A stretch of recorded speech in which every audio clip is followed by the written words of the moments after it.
15.294 матуранти денеска го започнаа полагањето на државната матура.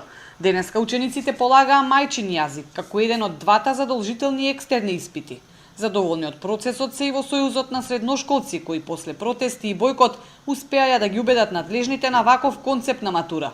Договорот што го постигнале, велат, се испочитувал.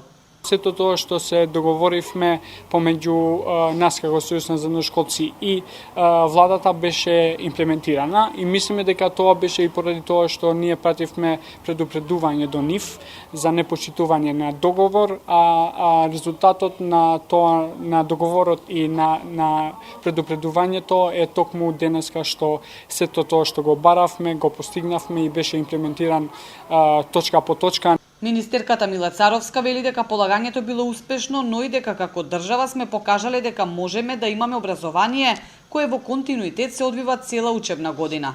Но за тоа што не чека од септември, каков концепт на настава, според надлежните имало време да се размислува. Се уште немале идеја. Владата заедно со Министерството за образование, Министерството за здравство и Комисијата за заразни болести ќе зауземе став конечен за отпочнување на наредната учебна година и начинот на кој што таа ќе започне да се одвива, јавноста ќе биде известена.